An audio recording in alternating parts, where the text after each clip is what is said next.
Hello everybody and welcome back to a brand new video, my first video of 2026, my favourite 25 books in 2025. So this year I ended up reading 81 books. My initial 2025 reading goal was to read 60 books and I surpassed that quite quickly actually, and then I made my goal 70, surpassed that, and then I wanted to get to 80 and I got to 81, so I'm very proud of myself. This is the most I've ever read, and I probably didn't actually have as many 5 stars as I expected, but equally I had more than a lot of people that I've seen. So I ended up with exactly 25 5-star reads this year, so it made picking my 25 favorites very easy because I had 25.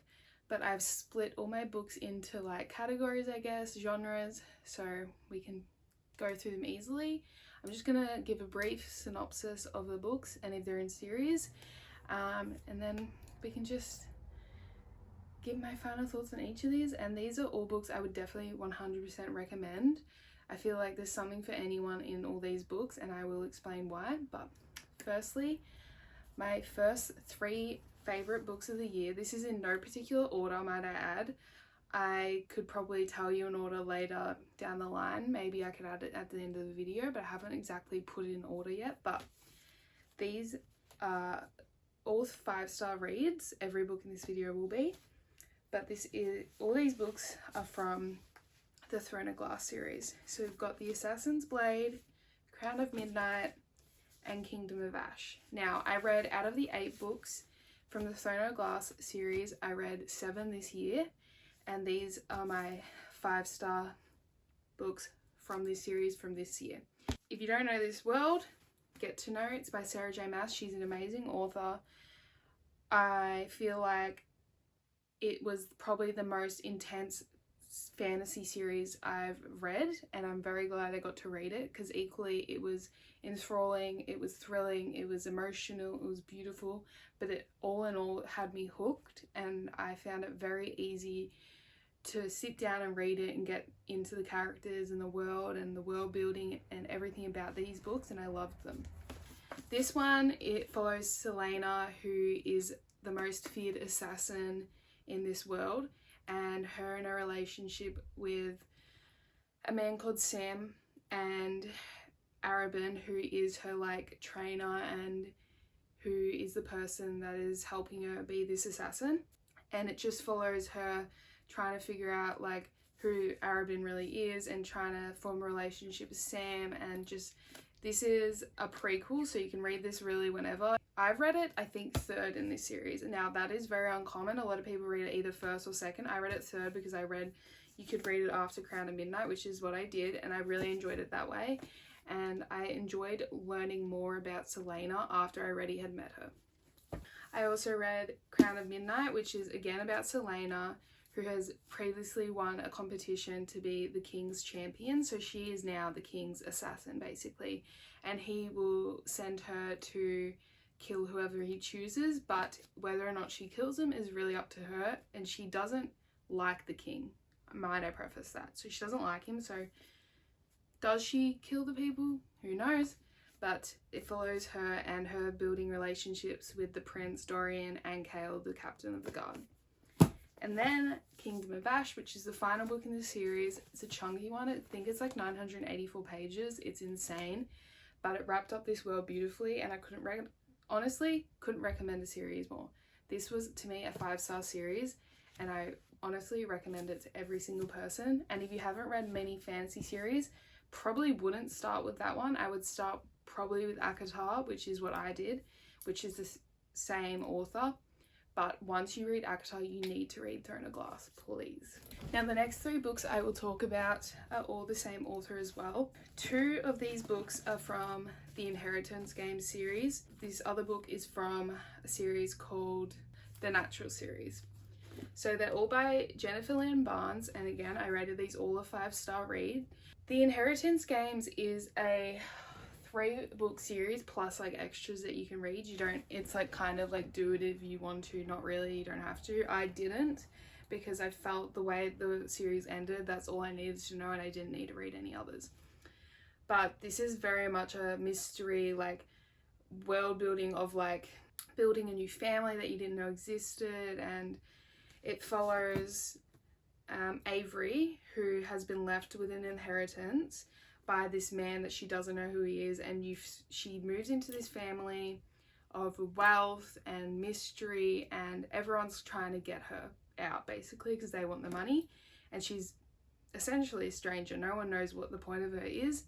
She forms relationships with the grandkids because the reason she got the inheritance was because the grandfather died.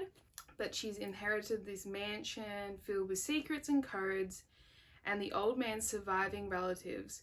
So she forms relationships with these boys whilst also trying to figure out why she has an inheritance. So it's very mystery. I feel like if you love found family, you'll love this book. That is what this one's about. Now, The Hawthorne Legacy is the second book in this series, and in the first book she solved a riddle that was left by the grandfather, and it revealed why she was left with the money, but it ended up leaving more cryptic clues and she didn't really learn as much as she thought she would. So it's kind of just leading on. It's more of a mystery, more found family, a lot more found family, may I add. She finds out a lot about her childhood, a lot about her mother, and she again continues building relationships with these boys. But she isn't just playing for money and power in this book anymore. She's literally playing for her life because there's so many people who want to murder her. This series is such an easy, I feel like, YA book series to read. But also from Jennifer Lynn Barnes, I read Killer Instinct, which I believe is book 2 in the Natural series. And this series is literally Criminal Minds to a T. It is exactly like Criminal Minds, except it's teenagers instead. And when you think of the OG Criminal Minds like Hotch and Reed and all those characters, they're very similar. All of those characters are very, very similar to a character in these books. For example, Reed is very similar to a character in this book called Sloane. Very smart, can read a situation extremely well, and just very clever. But this series is following Cassie, who initially is she has a mother who was murdered, and she gets basically hired for this program to become a FBI like analysis kind of person. So she's in this FBI program.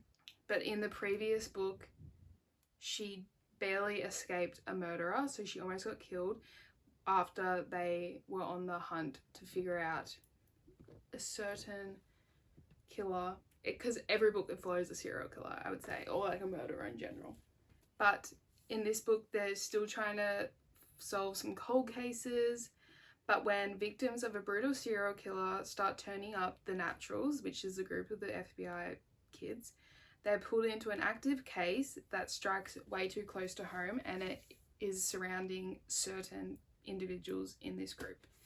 So very Criminal Minds, very easy to follow, very good writing, super intriguing, super like I didn't really expect anything to happen, and just like such a great series. I unfortunately, I only rated I think 2 of these books in the 4 a 5-star, but once again definitely would say it's a 5-star series overall. If you want to get into mystery and thrillers, definitely read this series because it's not spooky like that or anything, but it's very intriguing and it is very mysterious and you really don't know.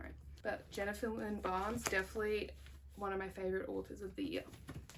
The next are probably some of my top reads of the year, and they're both by J.K. Rowling. I know what we say about her, but just ignore that. And that is Harry Potter and the Deathly Hallows and Harry Potter and the Half-Blood Prince, which I both, again, rated a 5-star. Harry Potter is definitely my favourite series of all time. I don't even need to question it. It really is. And these books just made me love it even more. And I had never read Harry Potter, and this was my year to smash out the series, and I'm so glad I did. Harry Potter and the Half-Blood Prince definitely isn't probably a crowd favourite, but when I read it, I felt such an attachment to Dumbledore when he unfortunately passed away. So this one is definitely centered more around Dumbledore, which I think I enjoyed because you don't really know too much about, like, you know bits and bobs about Dumbledore before this book, but this book, it really comes to a head, and his untimely, like, death, unfortunately, it leads to so much angst in my heart, really. I was very sad, probably one of the books this year that I teared up the most about, and I really couldn't recommend this book more. I feel like if you don't enjoy the movie as much, I feel like you should really definitely try and read the book, even without reading the others, because I found I enjoyed the book a lot more than the movie, which I didn't expect, but I really loved this one. But then Harry Potter and the Deathly Hallows is obviously the final book in the series, and it's all coming to a head with Harry Potter and Lord Voldemort. So many people die in this book, obviously, because that's what happens in the movie, but it's so much more gut-wrenching in this book because you form such a deep attachment to them by reading them, and because also, I swear, a lot of the characters that are in these books aren't in the movies as much, and vice versa. So I found, especially Dobby, I have such a strong love for Dobby, and one of the twins, whichever one, I always forget, and like so many characters die. It was actually ruthless of this author, to be honest. But again, an amazing way to end the series. I feel like if there wasn't deaths at the end, especially with the fight with Voldemort, it just wouldn't make sense. So I applaud them for actually making that move and killing off fan favorites, because I feel like it just wouldn't have been as it wouldn't have made as much of an impact if that wasn't the case. But very sad that I finished this, but so pleased I got to read this series. Keeping on the series train, this is the first time as well. After I read Harry Potter, I really wanted to read some more childhood classics I probably didn't read when I was a child. I'm now well and truly an adult, so I was like, I'll delve deeper into it, and it really explains my favourite wrap-up, because one of my top genres was YA. But here we are, and that is Suzanne Collins with The Hunger Games, The Hunger Games Catching Fire, and Sunrise on the Reaping. So I will start with Sunrise on the Reaping because it is like a prequel, so obviously everyone read it if you'd already, because the Hunger Games book's already out, so majority of people had already read the Hunger Games book and then read this after, which is, I believe, what I did as well. Yeah, I did. But this one follows Haymitch, and if you know me, you know I have such a love for Haymitch. He is, I love him. I'm so excited for the movie when it eventually is going to come out. I can't wait. But this one follows Haymitch when he's in District 12 and he is put into the Quarter Quell, which is twice as many contestants fighting to the death, and he's the last remaining contestant, and he just loses so much along the way. He loses family members, he loses friends, and really, when you've seen the movies and read the Hunger Games books, you can just tell how much of his soul's missing. And it was so heartbreaking reading this book, and just really, you can't help but just feel sorry for him. And that's just so sad, but I just love him and I want him to have a happy ending. I really do.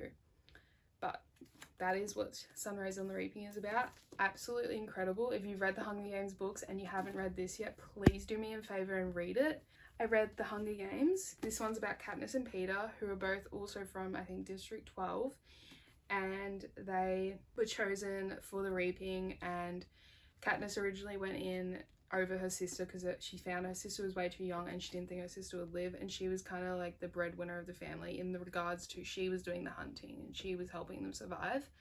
So she took the place for her sister, and the male that was picked was Peeta. So they didn't really know each other. They go into this reaping together, and they are the first duel to win a reaping, I believe, ever. So they both ended up surviving. So that's what The Hunger Games is about, and better than the movie. It really was. I say that pretty sparsely, like I don't really say that, but this one definitely was better than the movie. Then I read The Hunger Games Catching Fire, which is a leading on from The Hunger Games, but this one is again about Katniss and Peeta, and they get put into the reaping again. I'm not certain how many years, but every certain amount of years there's like a special occasion, and this year, because they went against the government, President Snow decides to basically do what he can to go against Katniss, and they end up having to put one female and one male, but it's only out of the winners. But because District 12 only has one female winner ever that's alive, Katniss has to go in, and then it's out of Peeta and Haymitch, and Peeta takes place over Haymitch.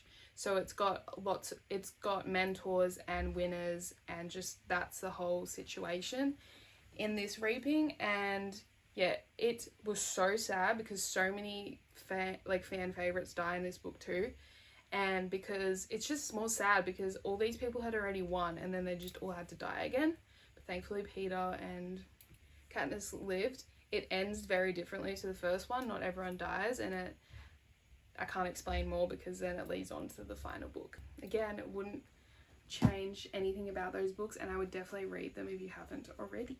Now, we're kind of out of the series area, but I only had one 5-star thriller this year, which is very shocking for me because I do love a thriller, but that was Never Lie by Freida McFadden.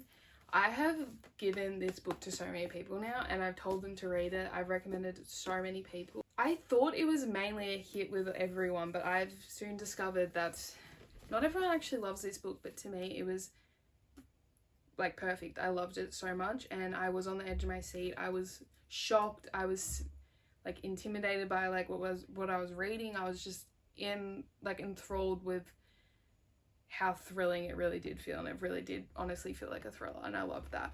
But this one follows newlyweds Trisha and Ethan, and they're searching for the house of their dreams. They eventually move into this house that was previously owned by Dr. Adrienne Hale, who is a renowned psychiatrist, but she vanished without a trace like years and years ago, and like literally no one knows what happened to her. They haven't actually bought this house, but when they're visiting it one day, there's a violent winter storm, so they get trapped there and they have to go into the house. When they're stuck in this house from the snowstorm, Trisha gets like really suspicious, and she like goes adventuring around the house, and she soon finds audio transcripts from Dr. Howe's sessions with different patients. And obviously you're not meant to listen to patients' files and stuff, but she's stuck in this house. She doesn't think anyone's gonna know. No one even knows where Trisha went, so she's kind of like thinking maybe if she listens then she'll figure it out, kind of thing. But as she's listening to these cassette tapes, she learns so many terrifying like things that could lead to where the doctor has vanished to and like what's happened to her. And yeah, it's just so, I was shocked. I can't recommend this book enough. If you love a thriller, if you're very new to thrillers as well, I would definitely read this because I feel like it's good enough that you're not going to be scared, but it's good enough that you're like getting like chills. Like it's like, oh my god, it's actually like putting me on edge. And I love that about this book so much, and I was shocked by the plot twist. I can't lie, I'm not overly shocked by a lot of her plot twists, but this one shocked me, and I just loved this book. Please take this recommendation from me. It's probably one of my top reads of the year. Now we will be talking about my favorite genre, which is fantasy. I find myself with fantasy books always just being so hooked to the point where I just don't even hear any outside noise, and I just love the world building, and I love the characters and just everything. Some of these books I feel like are great recommendations, especially if you're starting fantasy or you don't know where to begin. First one is The Courting of Bristol Keats, which again is probably one of my top reads of the year. Got given this randomly by my mum purely because of how pretty the cover is, and I can't thank her enough. I can't wait to read the second book. Honestly, I'm so excited. But this one follows Bristol Keats, and after losing both of her parents, she's like kind of in charge of her siblings. She ends up going into this world where you step into it, and it's just got all these creatures she's never seen, and she's put into this world trying to discover what happened to her father, because she thinks her father could still be alive, but in this world. Now, she journeys to a land of gods, fae, and monsters, and she has never experienced this world. She doesn't understand it. She doesn't know where she is. She's just trying to find her father because she believes he's alive. But that is where she makes a deadly bargain with the fae leader, Tygon. Now, her and Tygon quickly form this infatuation with one another, and it quickly leads to romance. And I found that aspect of the book great because I didn't expect I thought he was like tricking her. I didn't actually expect him to be good. And yeah, they're both trying to find the father. She's trying to find the father for different reasons, but when eventually it comes to heads, like with them discovering what happened to the father or finding him, there's a lot more discovered, and her family's probably just not what she expected. And I really enjoyed how this ended, because it ended on such like a good point where it could have just ended there or had another book, and it's got another book. So definitely recommend The Courting of Bristol Keats. Then I read The Serpent and the Wings of the Night by Carissa Broadbent, which is my first vampire book I've ever read, and I will continue to read her vampire books based off this book. This book was amazing. Again, one of top 5 favorite books of the year. It really was. It was incredible. I've recommended this again to so many people, but this is about an adopted human daughter of the Nightborn Vampire King, and her name is Araya. She is a human, but she's living in a world with vampires that are designed to kill a human because they can smell the blood, they're a vampire, they want to eat you. But she lives with the Nightborn Vampire King because she was found one day when she was like a child, and he took ownership of her, and she is now his child. But her only chance to become more than prey, so her only chance to become a vampire, is to join the Kajari, which is a legendary tournament designed to like weed out the weak, and if everyone gets killed along the way, and if you're the last remaining person, you get a wish from the goddess of death. And Araya's wish would be to become a vampire, so then she could, or like to get her father's powers, so then she could live in the vampire world without being scared. But along the way, she discovers so much about her father, so much about herself. She finds out like about the Kajari itself, the goddess of death. She develops a romantic relationship with another vampire, Rain, I believe it's pronounced. But their relationship honestly had me in a chokehold. I loved their relationship in this book, and I have the next book in this series, and I'm so excited to read it this year. But if you haven't read a vampire book and you don't want it to be super vampire heavy, this is a perfect mix, because it is a competition, it is like high stakes, I guess, but it also has the romance aspect, and I really enjoyed it. Next book I read was Onyx Storm by Rebecca Yarros, which is the 3rd book in the Empyrean series. And this book, I think, had half of the fucking world in chokehold this year. It was insane, the level of like just everyone just wanted to read this book, and I'm so glad I got my hands on it. I read it because I loved it. Like, I've rated every single book in this either a 5 or 6 star, so I was not surprised it was gonna have me in a chokehold like it did. But this one again is following a girl called Violet Sorrengail, who in the previous books was described as weak and fragile and not strong, and then she mated with the most powerful dragon plus 2 she powered with 2 dragons, one Tan and a Darlin, I think, something like that her name is. But she's now become like one of the most powerful dragon riders, and people do fear her purely because of her dragons, and she's just very powerful. She has lots of friendships in this book, not to mention she is with Xaden, who is, I feel like, a majority of girls' book boyfriends, and he's like very powerful himself, but I feel like he probably is a bit too protective at some points, which is why this book ends kind of like, it's a very shocking ending, and I can't wait to read the next book. But they're trying to protect the Aretian wards because they're failing, and they're trying to seek allies with different lands, and they're also trying to find Adalin's real family, because she is like a child dragon, I believe. And they're like at this school, and people probably don't respect Violet as much as they should, or her friendship group. And this is definitely my top fantasy series, I think, and I'm going to do a reread of Fourth Wing this year, I have to. But if you haven't read fantasy, definitely start with this.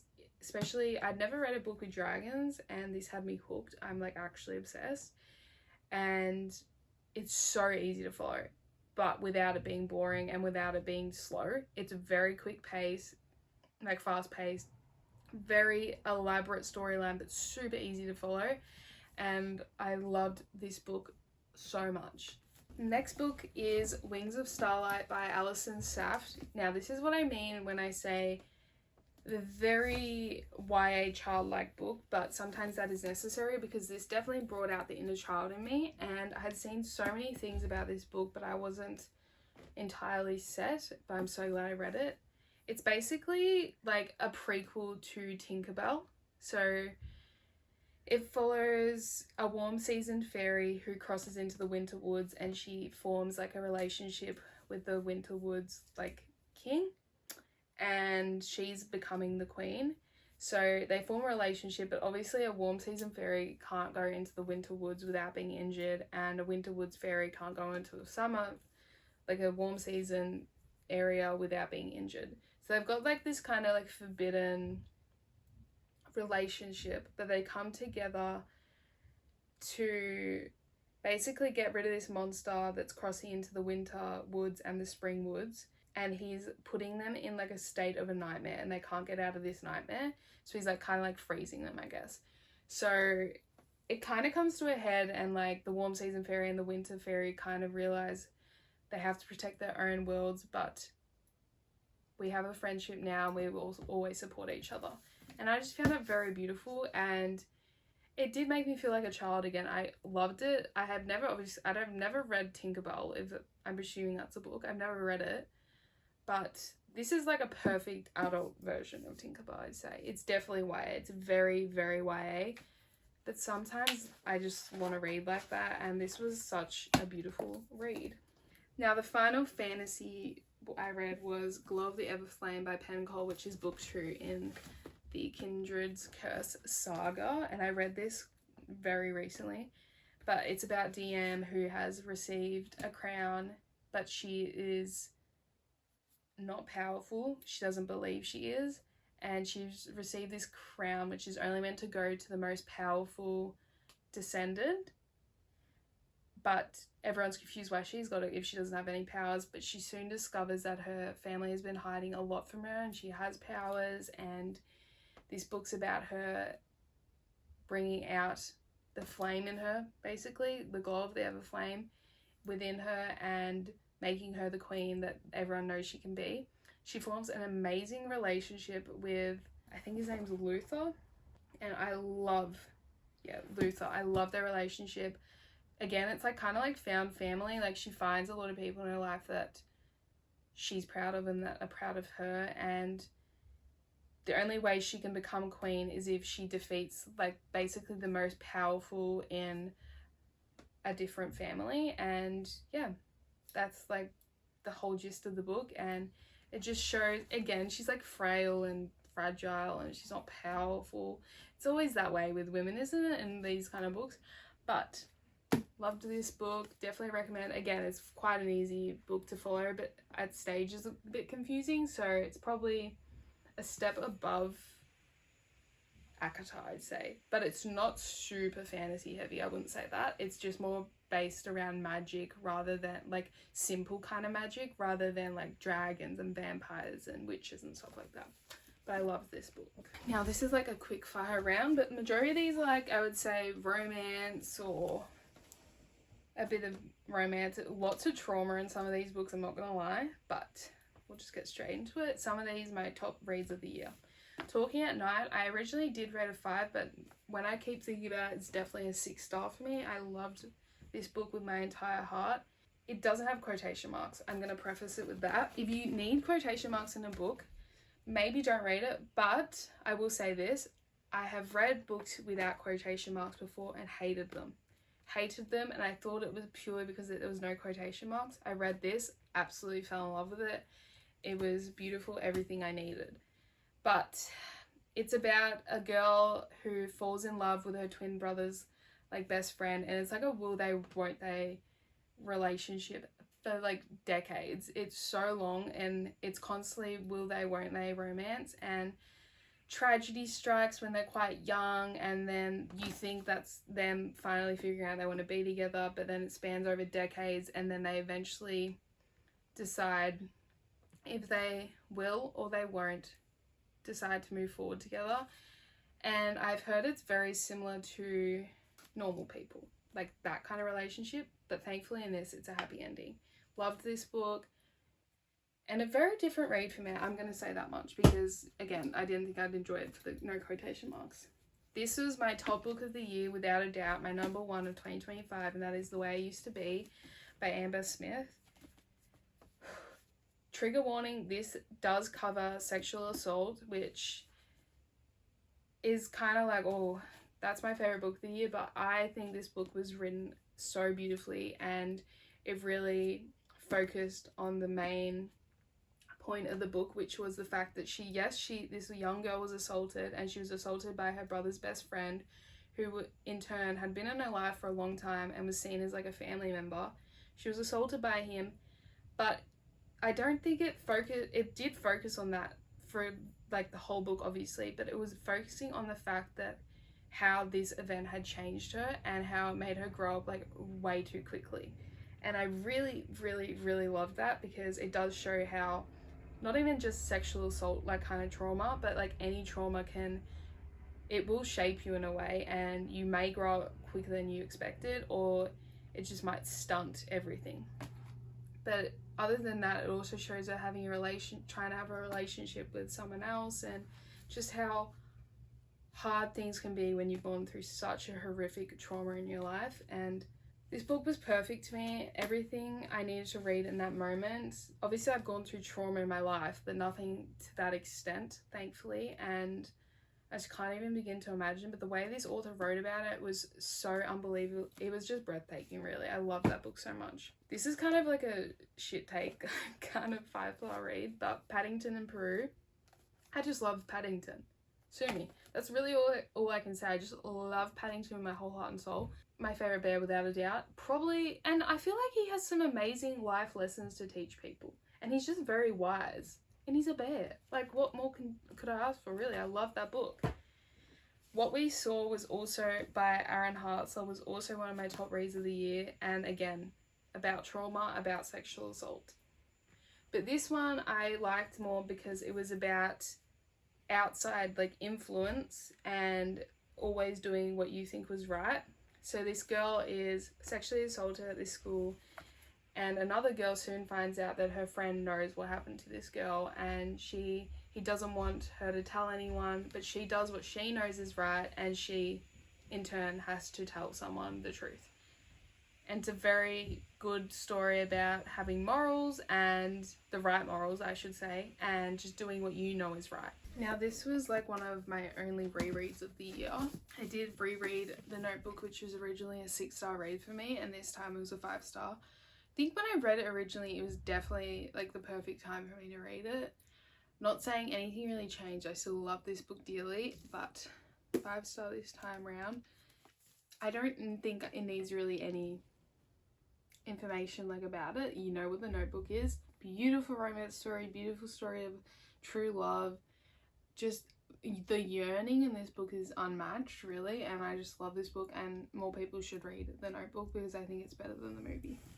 Then this book is The Conditions of Will by Jessa Hastings, which was a 6-star read for me this year, and it again follows some trauma, I would say, a lot of grief, a lot of family drama, trauma, like problems, just everything imaginable with this family doesn't go right, really. But it follows Georgia Carter, who is estranged from her wealthy conservative South Carolina family because she was just not treated as she should have been, and she kind of left one day when also her brother wasn't treated well, and then she comes back because her father has passed away and her whole family's there. She only sees one out of the 3 siblings. Her other brother is kind of like, hasn't really done anything wrong but hasn't done anything right, and then her sister is the epitome of evil, and she's just not a nice person. And Georgia is very good at detecting like if someone's telling the truth or not. She can read a lot from people's faces. Her brother's Oliver. Oliver has brought his AA sponsor Sam, and Sam and Georgia quickly hit it off and form this relationship. It all just comes to a head, and a lot of family trauma comes up that wasn't discussed, and Georgia has gone through way too much and her sister is actually evil and has been hiding a lot from her family as well about Georgia, and it tells you why Georgia left when she was so young, and so much family trauma. It made me feel actually good about my own, to be honest. I just love Georgia. The woman Georgia is, she deserves the world, and this book was an amazing read and I couldn't recommend it more. Especially if you're kind of from a conservative family and you do have a lot of trauma with your family, this is an amazing book to read, and it does end very beautifully and kind of in Georgia's favour, I would say. Now the next two books I don't have with me because they were lent to me by my sister. Sorry, but I just have to put this in now because one of the books I'm talking about, I completely started talking about something different, a completely different book by the same author, but it wasn't that book. But another 5-star favourite book for me this year was Yours Truly by Abby Jimenez. I love Abby Jimenez's writing. She's definitely probably the only romance author I know I can rely on. I love her so much. But Yours Truly is basically about Brianna, whatever, who is a doctor, and she's previously been divorced, and her brother is running out of time and he's really desperately needing a kidney donor. Now, when she's working at this hospital, someone starts working there who is like his name is Jacob, and she immediately hates Jacob. She doesn't want anything to do with him, and soon an infatuation begins to arise that she definitely doesn't want to occur, but they form a beautiful connection, and in the end Jacob actually ends up helping Brianna with her brother and helping with the kidney donation. The sexy doctor, Brianna, form one, and it's a beautiful representation of anxiety in this book, and which is really why I loved it, I think, because as an anxious person, I don't read too many books where they talk about anxiety, but this one was beautifully written and I really loved this book. And the second book I don't have with me is My Friends by Fredrik Backman, which is my first Fredrik Backman book I've ever read, and I will be continuing his backlist. He's an incredible author. He has a way of writing that literally everything he writes could be a quote that I'd highlight. He is insane author, and I have heard that, and I'm so sorry I didn't trust it to begin with because he is incredible, and I don't really read many male authors, so I would love to read more of his books because I would love to read more male authors. It follows a group of friends after one of their friends has died, and he's left a painting, and this painting has a lot of meaning behind it, and it's showing this friend group when they were younger and now when they're older. But this painting was given to this young girl who has also gone through a lot of similar things to the other characters when they were younger, but now they're adults. But she's like a teenager and she's gone through a lot of stuff, and she's like homeless, and she's been given this painting. And she goes on this adventure with one of the painter's friends and learns a lot about him, and soon discovers that she's a lot more similar to them than she realized and then they realized, and it kind of has left this adult group with a new person in their group that definitely would understand what they've been through. And yeah, they're from this town where probably they weren't treated, a lot of them probably weren't treated well by their families, so they only really had one another. And yeah, it's about artwork. It's about, like, if you really look deep enough into this artwork, you can see, but only people who have gone through similar things in their life can really see, and that's the point of this girl, I would say. And she goes on this self-discovery journey with this man as well, and it's just a very beautiful book. Sorry if that was explained poorly, but I don't have the book with me and I can't remember names, but definitely an amazing Fredrik Backman book that I've read, and I can't wait to read more of his books. That was my 25 favourite books in 2025. Some amazing reads, and please take my recommendations. I think there's something for everyone in these books, and they were just incredible books, and all of these authors are amazing. Overall, an incredible year. I think I left the year with three or four 6-star reads, which is insane. I don't give out 6-star reads easily, and these books were just so incredible I had to. But thank you so much for watching my 25 favourite books in 2025. I can't wait to see what 2026 brings me. Goodbye.